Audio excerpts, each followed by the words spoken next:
Assalamualaikum warahmatullahi wabarakatuh.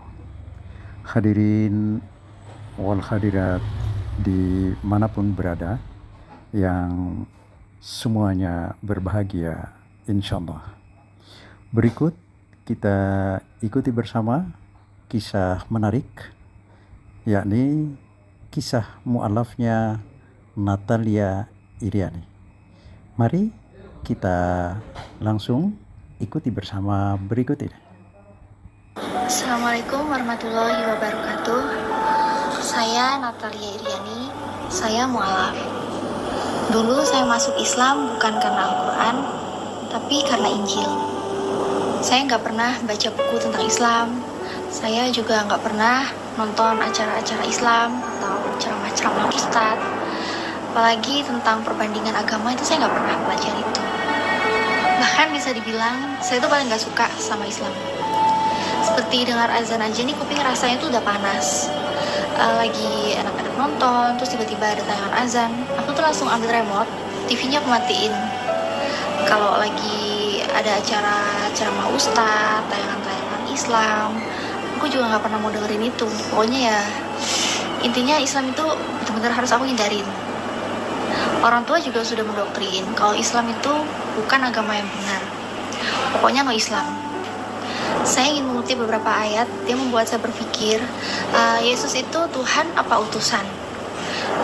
Ini yang pertama saya lihat di Markus pasal 12 ayat 29.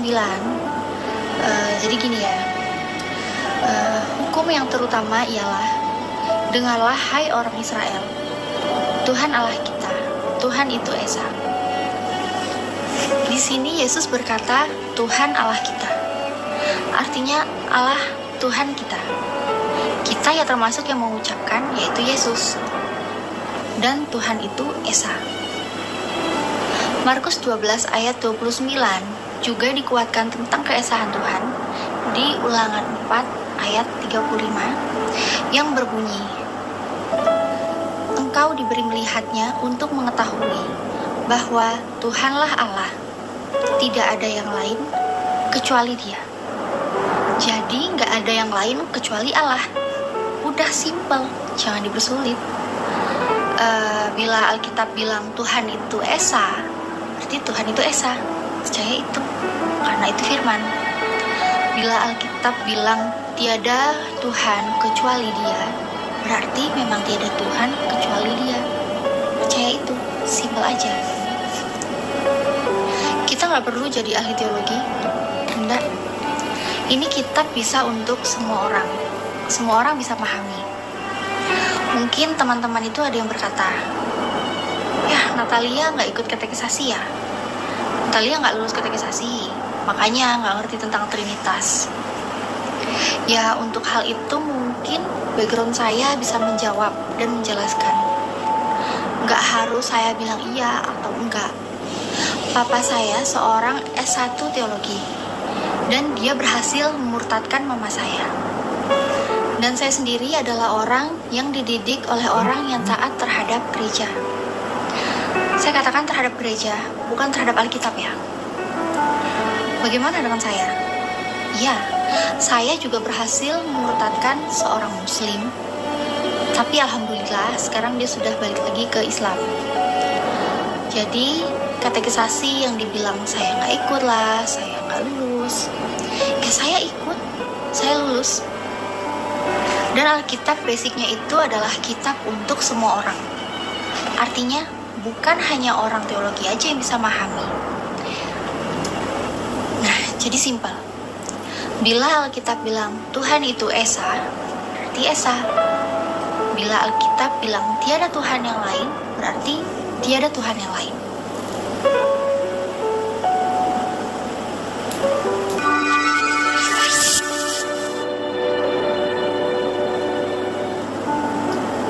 Bismillahirrahmanirrahim. Assalamualaikum warahmatullahi wabarakatuh. Jumpa lagi dengan saya Natalia Iriani. Dalam video saya yang kedua kali ini, saya akan membahas tentang lanjutan video saya yang pertama tentang kisah mu'alaf. Jadi di sini saya ingin menceritakan tentang bagaimana saya sangat mencintai Yesus mulai dari saya kecil hingga saat ini. Saya terlahir dari keluarga yang sangat taat terhadap gereja. Papa saya adalah seorang manajer LSM Kristen yang bertugas untuk pindah dari suatu kota ke kota yang lainnya untuk melakukan tugas-tugas pelayanan.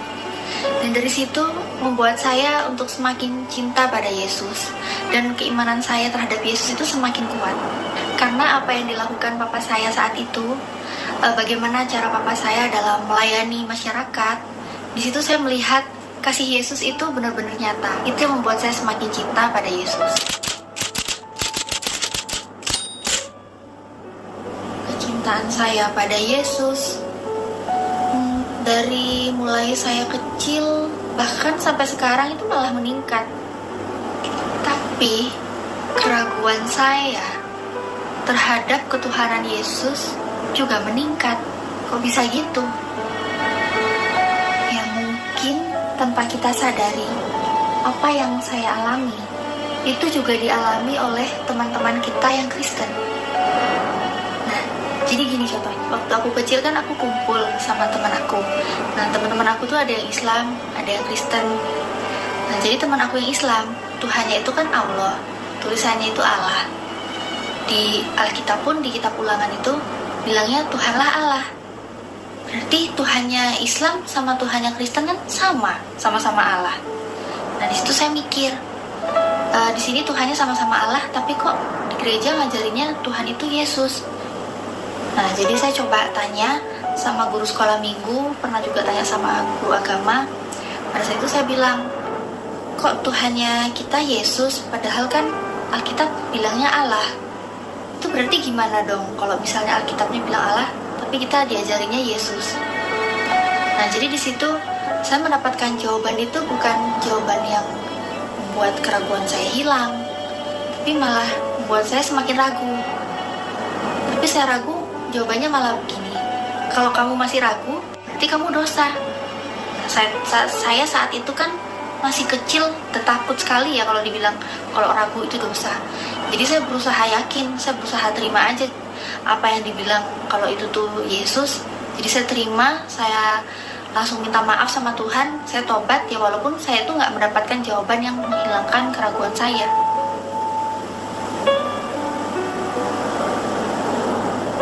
Baiklah, saya ketemu dengan sebuah ayat di 1 Tesalonika 5 ayat 21. Ujilah segala sesuatu dan peganglah yang baik. Jadi di sini kita kan disuruh untuk menguji segala sesuatu.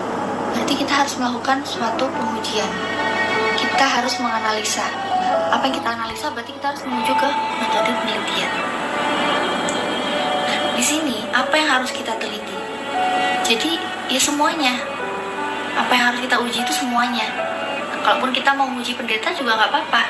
Pendeta ini kalau kita uji, indikator kebenarannya itu adalah Alkitab. Jadi kita lihat, kita dengar apa yang dikatakan pendeta itu benar sama nggak sama apa yang Alkitab katakan. Kalau yang pendeta katakan itu ternyata sama dengan isi Alkitab, apa yang Alkitab katakan, berarti pendeta itu pendeta yang benar. Bisa kita katakan itu pendeta yang baik. Nah, contohnya nih, kan kalau di gereja, aku tuh diajarin Tuhan itu Yesus. Tapi kalau di Alkitab sendiri, ini saya ketemu ayat di Yohanes 17 ayat 3, bunyinya gini, inilah hidup yang kekal itu, yaitu bahwa mereka mengenal Engkau, satu-satunya Allah yang benar, dan mengenal Yesus Kristus yang telah Engkau utus. Inilah hidup kekal itu, yaitu bahwa mereka mengenal Engkau, satu-satunya Allah yang benar, dan mengenal Kristus Yesus yang telah Engkau utus. Nah, berarti kan dari sini udah jelas beda apa yang dikatakan Bapak Pendeta sama apa yang dikatakan ke Alkitab. Jadi di sini Alkitab bilangnya Allah itu Tuhan, Tuhan itu Allah gitu ya, satu-satunya Allah. Dan Yesus itu hanya utusan. Kalau dari Alkitab seperti ini. Kan beda sama yang dikatakan sama pendeta di gereja. Jadi ya mohon maaf ya pendeta ya, saya lebih milih ikut sama Alkitab yang saya baca, karena saya lebih percaya Alkitab. Masih dengan dasar 1 Tesalonika 5 ayat 21, yang kita disuruh uji segala sesuatu dan peganglah yang baik. Nah, maka di sini saya ingin menguji Yesus itu apakah Tuhan? Sedangkan kita tahu indikator Tuhan itu Tuhan gak pernah lapar. Tuhan itu pasti maha tahu, maha kuasa. Di sini saya ingin membaca Matius 21 ayat 18 sampai 19. Pada pagi-pagi hari, dalam perjalanannya ke kota, Yesus merasa lapar. Dekat jalan, ia melihat pohon ara lalu pergi ke situ. Tetapi ia tidak mendapat apa-apa pada pohon itu selain daun-daun saja. Katanya kepada pohon itu, "Engkau tidak akan berbuah lagi selama-lamanya." Dan seketika itu juga keringlah pohon ara itu. Yesus merasa lapar. Artinya berarti Yesus kan bukan Tuhan, karena Tuhan gak pernah lapar. Setelah itu Yesus gak tahu kalau pohon yang dia datangin itu ada buahnya apa enggak. Artinya berarti Yesus itu kan gak maha tahu. Berarti Yesus bukan Tuhan. Kemudian Yesus kecewa karena itu pohonnya gak ada buahnya. Yesus pun mengutuk pohon itu untuk gak bisa berbuah selama-lamanya. Jadi di sini kan teman-teman bisa lihat gimana Yesus mulai saya dari kecil sampai saat ini, kecintaan saya pada Yesus itu terus meningkat. Tapi bedanya, kecintaan saya pada Yesus dulu itu cinta yang bertepuk sebelah tangan. Karena dulu saya nggak melakukan apa yang Yesus suruh. Apa yang Yesus perintahkan nggak pernah saya lakuin. Tapi sekarang, cinta saya pada Yesus sudah nggak bertepuk sebelah tangan. Karena saya sudah melakukan apa yang Yesus perintahkan.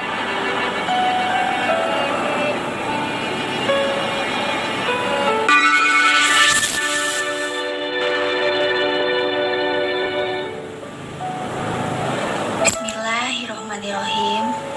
Assalamualaikum warahmatullahi wabarakatuh. Pada kesempatan kali ini, saya ingin cerita ke teman-teman tentang salah satu alasan saya untuk membulatkan tekad saya menjadi mualaf.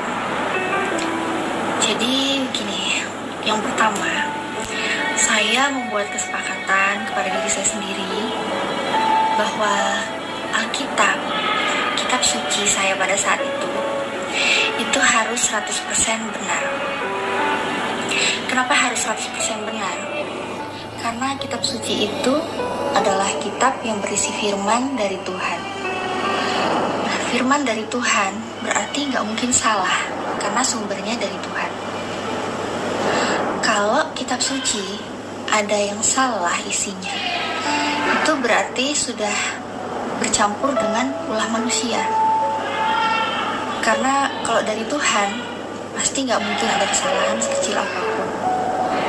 Jadi itu yang pertama yang harus saya sepakati pada diri saya sendiri. Ayat-ayat di dalam kitab suci harus saling mendukung. Nggak ada yang boleh bertentangan. Jadi, misalnya di satu ayat ada perintah untuk melarang sesuatu.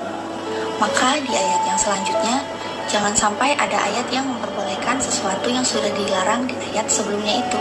Jadi dulu, aku itu ketemu sama teman aku, terus teman aku itu bilang sama aku, Nat, Alkitab kamu itu ayatnya udah aneh loh, Alkitabnya itu isinya udah aneh.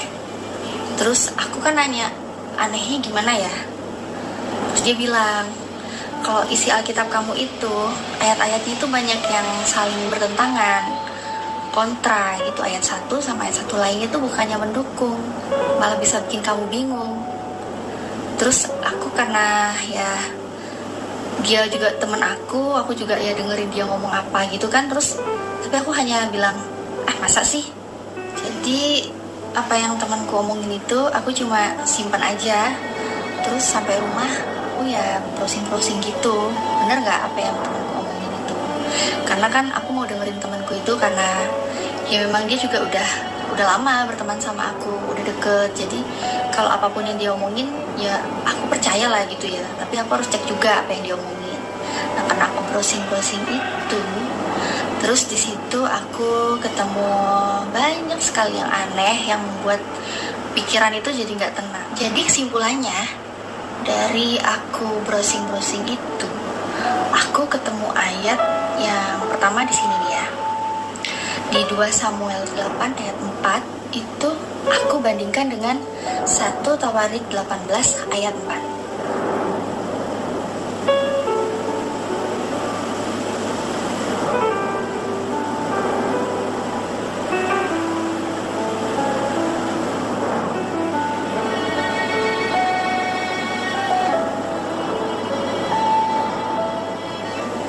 Situ ada perbedaan. Berapa tentara berkuda tawanan Daud? Nah, kalau di 2 Samuel 8 ayat 4 itu bilangnya ada 1.700 orang. Tapi kalau di 1 Tawarik 18 ayat 4 itu bilangnya 7.000 orang. Terus ada lagi nih, itu tuh ceritanya tentang Daud disuruh hitung orang Israel. Nah, itu yang nyuruh itu tuh siapa ya? Kalau di 2 Samuel 24 ayat 1 yang menyuruh itu Tuhan. Tapi kalau di 1 Tawarik 21 ayat 1 yang menyuruh Daud adalah iblis.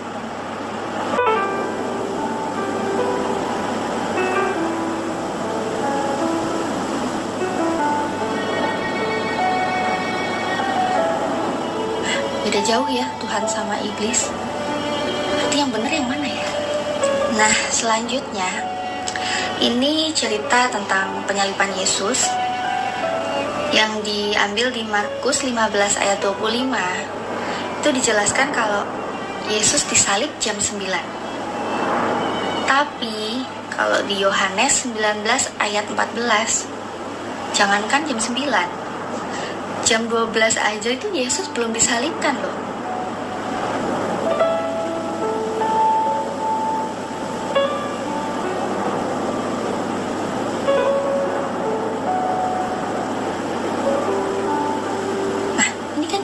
Jadinya bingung, yang benar tuh yang mana?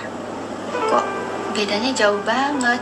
Jam 9 yang satunya tuh udah disalib, tapi yang satunya jam 12 belum disalib. Kan beda jauh ya, bikin bingung. Ayat-ayat seperti ini, itu tuh aku ketemu banyak, gak cuma 3 ayat aja, tapi ada 12 ayat yang aku ketemu. Ya aku sih nggak bahas semuanya sekarang sih, tapi nanti aku tulis di deskripsinya aja, jadi teman-teman bisa baca, bisa cek di situ gimana ayatnya ya. Kemudian waktu ayat-ayat itu membuat aku benar-benar bingung, aku pun bawa ke pendeta. Katanya itu tuh hal yang wajar. Itu karena penulisannya dilatar belakangi dengan orang yang berbeda, dengan bahasa juga yang berbeda, dan zaman berbeda, tempat berbeda. Jadi itu tuh nggak ada yang aneh, itu hal yang wajar, itu nggak perlu dipikirkan. Nah, tapi menurut saya itu tuh benar-benar membuat kejanggalan itu tuh semakin bertambah, menemukan kejanggalan yang baru di situ. Karena ya kalau menurutku ya, kalaupun latar belakang orangnya itu berbeda, zamannya berbeda, tempat berbeda, bahasa juga beda, tapi sumbernya kan satu, sumbernya sama, yaitu Tuhan. Jadi harusnya kan isinya juga sama, karena Tuhan kan gak mungkin pelin-pelan kan. Nah, sejak saat itu saya pun mulai meragukan kesucian kitab suci saya, karena sudah gak sesuai dengan kesepakatan saya di awal, bahwa kitab suci harus 100% benar, karena berisi firman dari Tuhan yang gak mungkin salah, dan ayatnya pun gak boleh bertentangan satu sama lain.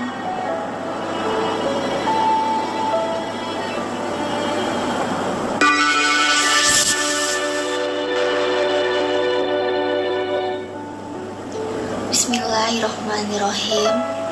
Assalamualaikum warahmatullahi wabarakatuh. Jumpa lagi dengan saya, Natalia Iriani, dalam episode saya yang terakhir ini, kisah mualaf saya. Pertama-tama, marilah kita panjatkan puja dan puji syukur kita hanya kepada Allah Subhanahu wa Ta'ala. Karena rahmatnya, karena kasih sayangnya, kita masih bisa bertemu lagi pada kesempatan ini. Walaupun hanya dalam media sosial, kita berkumpul dalam keadaan sehat walafiat. Tak lupa, marilah kita panjatkan juga sholawat kepada junjungan kita Nabi Muhammad Sallallahu Alaihi Wasallam, yang karenanya kita telah dipertemukan dengan cahaya kebenaran, itu agama Islam.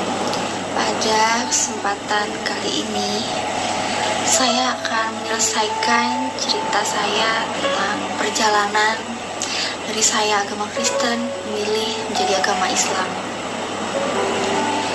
Jadi memang berat rasanya buat saya untuk melewati ini semua, karena memang keluarga saya yang sangat taat terhadap gereja. Untuk keseharian saya yang saya selalu dikontrol untuk apakah saya sudah membaca kitab suci mulai pagi hingga malam, apakah saya sudah berdoa meminta apapun yang akan saya kerjakan pada setiap hari itu. Nah, jadi betul-betul di situ saya selalu dikuatkan oleh kedua orang tua saya untuk menjadi Kristen yang taat. Tapi saya yakin bahwa kebenaran yang sebenar-benarnya adalah kebenaran yang berasal dari Tuhan. Dan bila saya mencari kebenaran itu, tentunya dari kitab suci yang berasal dari Tuhan, maka saya pun akan menemukan kebenaran yang sejati. Di video kali ini, khususnya saya dedikasikan kepada kedua orang tua saya, khususnya untuk papa saya. Karena saya tahu, bila saya menjelaskan ini semua secara langsung kepada papa saya, gak akan mungkin bisa saya menjelaskan ini semua. Karena tentunya saya akan lebih banyak menjadi pendengar. Ya tentu saja, karena sebagai seorang anak, saya gak mungkin memotong perkataan papa saya. Meskipun yang saya sampaikan itu 100% dalilnya dari Alkitab. Jadi buat papa saya, tolong Pak, jangan tolak kebenaran. Dan saya mohon Papa tolong terima apa yang Injil katakan kepada Papa, seperti yang tertulis di Matius 6 ayat 33. Di situ disebutkan, tetapi carilah dahulu kerajaan Allah dan kebenarannya, maka semuanya itu akan ditambahkan kepadamu. Begitu juga di Amsal 21 ayat 21. Siapa mengejar kebenaran dan kasih akan memperoleh kehidupan, kebenaran, dan kehormatan. Dari Matius 6 ayat yang ke-33, kita diperintahkan terlebih dahulu untuk mencari kerajaan Allah dan kebenarannya. Dari mana kita bisa mencari kerajaan Allah dan kebenarannya? Apakah kita mencari di gereja, pendeta, atau di dalam Injil? Kalau saya memilih di Injil. Jadi, gereja yang harus menyesuaikan Injil, dan pendeta pun harus menyesuaikan Injil. Jangan sampai Injil yang menyesuaikan gereja, apalagi Injil yang menyesuaikan dengan pendeta. Proses saya mencari kebenaran melalui Injil, seperti yang sudah saya jelaskan di video saya Kisah Mu'alaf 1, 2, dan 3. Ya, sampai-sampai saat itu saya tuh nangis dan saya pun berdoa.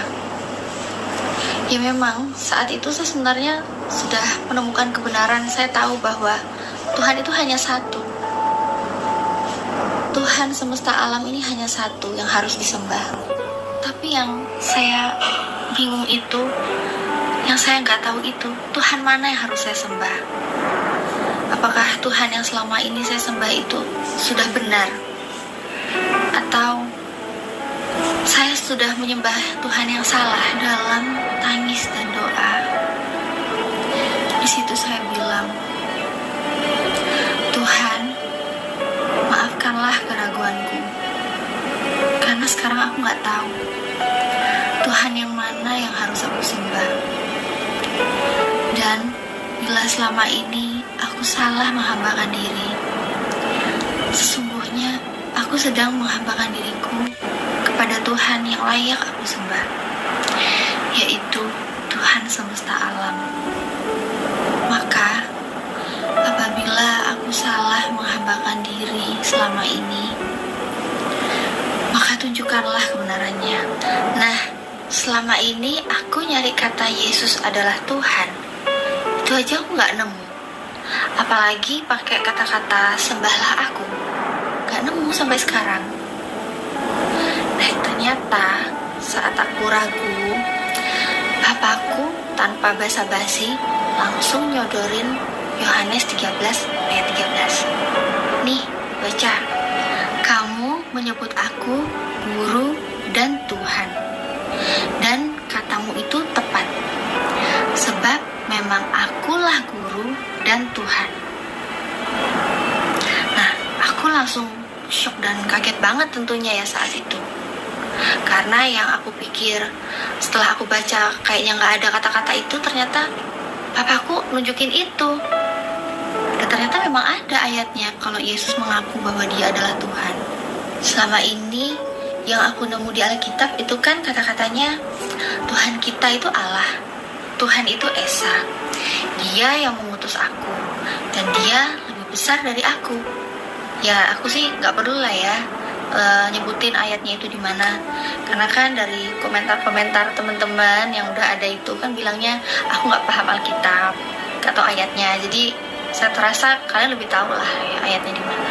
Dan saat itu tuh pas banget. Jadi aku punya teman namanya Mas Hendra. Biasanya aku manggil Mas En. Ya, jadi Mas Hendra ini, si Mas En ini ya, dia tuh orangnya luar biasa banget. Kenapa aku bilang luar biasa? Soalnya Mas En itu udah berhasil memualafkan seorang Kristiani. Nah, suatu saat itu, dulu ini, dia tuh pernah bilang sama aku, ya hanya ngomong-ngomongan aja sih, kita gak debat. Dia pernah bilang, dulu dia bilang, kalau Yesus di kitabmu itu, Yesus ngaku kalau dia Tuhan dan bilang sembahlah aku mau masuk Kristen. Kalau Yesus bilang sembahlah aku, kalau Yesus ngaku Yesus itu Tuhan, aku mau masuk Kristen. Nah, terus aku tunjukin ayatnya ke temanku itu. Ya walaupun memang di ayat itu tuh kan gak ada sembahlah aku, tapi ya selevel Mas En kan kali aja bisa masuk Kristen dari ayat yang aku tunjukin ke dia. Nah terus aku tunjukin, aku bilang, Mas, ini loh ayatnya, Yesus ngaku kalau dia itu guru dan Tuhan di Yohanes 13 ayat 13. Aku tunjukin ke dia. Terus jawabannya temanku cuma gini, emang kamu yakin Li aslinya kayak gitu? Kamu yakin itu tuh gak ada yang dirubah-rubah? Nah terus aku ya cuma bilang gini aja ke Mas En, loh Mas, aku kan punyanya Alkitabnya cuma ini, yang versi Indonesia ya, tulisannya ya udah kayak gitu tulisan bacanya. Terus dia tetap tegasin lagi, ya emang benar aslinya kayak gitu, kamu yakin gak ada yang rubah-rubah? Dia ulangi lagi kayak gitu kan. Nah jadi saat pembicaraan itu, jadi itu tuh pending lah istilahnya gitu ya, pending. Dan aku jadinya punya PR baru lagi nih, aku bawa pulang ke rumah. Di situ aku harus membuktikan kalau memang ini nih aslinya memang seperti itu. Harus aku tunjukin ke Mas En supaya dia lihat kalau memang di aslinya pun Yesus ngaku kalau Yesus itu Tuhan. Nah, sampai di sini saya mengingatkan khusus buat teman-teman non-Kristen yang terciduk oleh saya menggunakan kata-kata Tuhan jadi Tuhan Tolong ya, stop komentar seperti itu. Tolong beri mereka kesempatan untuk mencari kebenarannya. Seperti saya mencari kebenarannya. Biar mereka menirukan saat itu yang saya proses mencari kebenarannya itu. Dan buat saudara-saudara saya yang Kristen, siapkan diri Anda untuk menerima kebenaran dari kitab Anda. Bagi saudara-saudara yang gak siap menerima kebenaran dari kitab Anda, bisa stop video ini, tinggalkan, jangan lanjut nonton video ini. Pada video saya kali ini, saya nggak akan menafsirkan Alkitab. Karena memang banyak yang bilang ke saya, yang saya baca dari komentar teman-teman itu, ada yang menyalah-nyalahkan saya kalau saya itu nggak bisa menafsirkan Alkitab. Pengetahuan saya tentang Alkitab itu sungguh cetek. Ada yang bilang juga saya ini nggak bisa cara membaca Alkitab dengan benar. Ya, oke lah, anggap aja kalau itu benar. Jadi, silakan Anda observasi sendiri, lakukan sendiri, dan silakan ambil kesimpulan sendiri. Di sini, saya akan melakukan yang mungkin belum ada teman-teman YouTuber di sini yang melakukan itu, karena sudah saya cek ya, di teman-teman YouTuber belum pernah ada yang melakukan penelitian seperti ini. Dan kalaupun ada teman-teman dari Kristen yang sudah melakukan penelitian ini, atau mungkin merasa ya pura-pura nggak pernah aja deh, saya juga nggak tahu ya, coba aja kita lakukan. Mari kita menelusuri pengakuan Yesus adalah Tuhan di Yohanes 13 ayat 13. Ikuti penelusuran saya.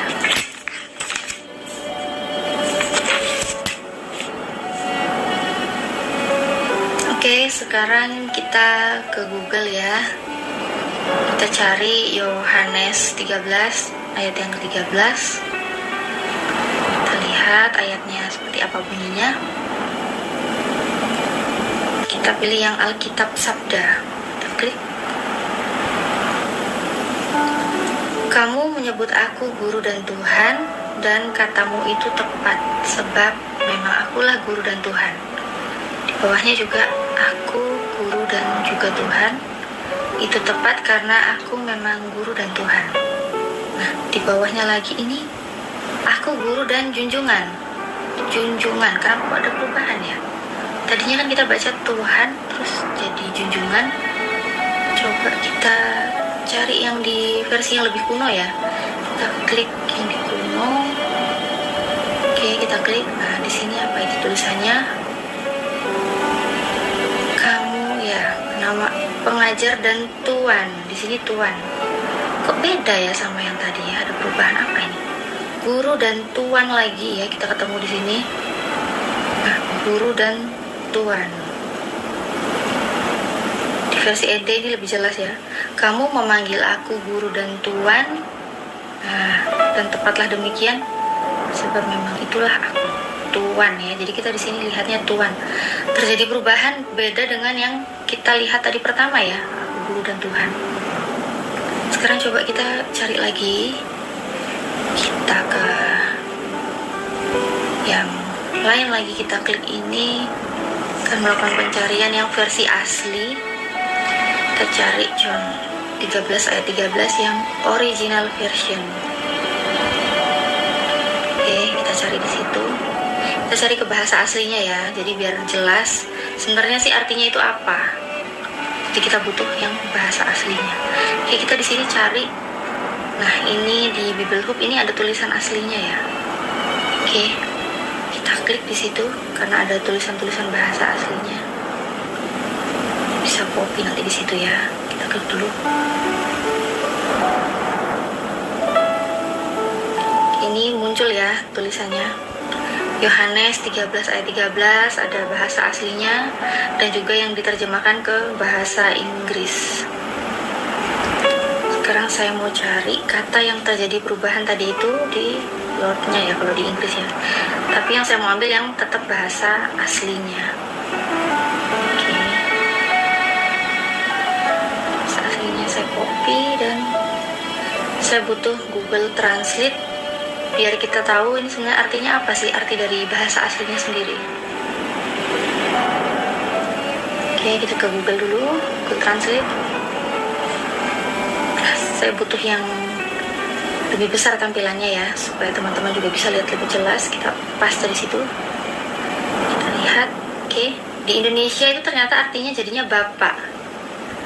Artinya Bapak, jadi bukan Tuhan yang tadi awal kita baca ya, beda ya artinya ya. Oke, terus kita coba ke bahasa Melayu.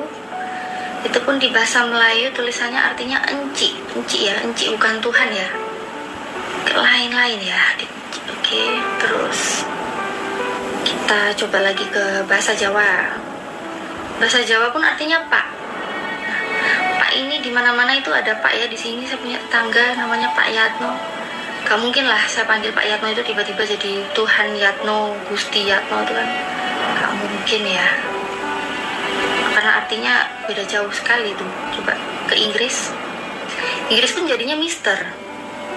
Oke ya, ini bahasa aslinya tuh diterjemahkan ke Inggris jadinya Mister, ke Jawa jadinya Pak, Melayu jadinya enci. Tapi ini kenapa nggak ada yang mengatakan kalau itu Tuhan ya? Artinya kenapa nggak ada yang Tuhan? Tapi kenapa di Alkitab Indonesia itu terjemahannya ditulis jadi Tuhan ya? Saya bingung di sini ya teman-teman ya. Kenapa kok malah Alkitab yang beredar itu, yang kita bisa baca selama ini tulisannya jadi Tuhan? Saya nggak ngerti ya, kok bisa jadi seperti itu. Jadi, apa yang Anda simpulkan? Apabila dari kalian sudah mengikuti, tapi masih tetap menolak kebenaran, ya saya maklumi itu. Bahkan saya tuh nggak kaget, karena di kitab suci saya itu juga sudah dijelaskan di surat Al-Baqarah 6 dan 7. Di situ sudah disebutkan orang-orang yang kafir sama saja bagi mereka. Apakah engkau memberi peringatan kepada mereka atau tidak? Mereka tak akan beriman. Allah menutup hati mereka dan pendengaran mereka, sedangkan di mata mereka terdapat tabir yang menutupi, dan bagi mereka azab yang besar. Dan sesuai dengan kesepakatan saya seperti yang ada di video saya sebelumnya, saya membuat kesepakatan kepada diri saya sendiri bahwa Alkitab, kitab suci saya pada saat itu harus 100% benar. Kenapa harus 100% benar? Karena kitab suci itu adalah kitab yang berisi firman dari Tuhan. Nah, firman dari Tuhan berarti nggak mungkin salah, karena sumbernya dari Tuhan. Kalau kitab suci ada yang salah isinya, itu berarti sudah bercampur dengan ulah manusia. Jadi saya menjadi mu'alaf setelah saya melakukan penelitian ini. Itulah kisah hijrah saya menjadi seorang mu'alaf. Terima kasih buat teman-teman yang sudah menonton video-video saya. Dan saya minta maaf jika ada banyak kata-kata saya yang mungkin gak berkenan di teman-teman. Saya mohon maaf yang sebesar-besarnya. Dan di sini saya juga ingin kita bersama-sama mendoakan buat teman-teman kita yang mu'alaf. Mungkin teman-teman kita ini ada yang dijauhi oleh anak-anaknya, saudaranya, atau bahkan pula orang tuanya. Mari kita bersama-sama mendoakan supaya keluarga kita semua diberikan hidayah oleh Allah Subhanahu wa Ta'ala. Assalamualaikum warahmatullahi wabarakatuh. Demikian kisah lengkap, kisah menarik dari saudara kita Natali Iriani tentang perjalanan mu'alafnya. Cukup panjang berdasarkan penelitian atau temuan-temuan yang beliau temukan sendiri di dalam perjalanan hidupnya, dalam apa yang dia baca, apa yang dia teliti, lalu dianalisa secara mendalam, dan akhirnya mengambil suatu sikap menjadi kesimpulan, tentu saja untuk menjalani hidup selanjutnya dengan keyakinan yang tentu saja penuh, atau yang seyakin-yakinnya tentang kebenaran yang hakiki. Semoga bermanfaat. Terima kasih. Assalamualaikum warahmatullahi wabarakatuh.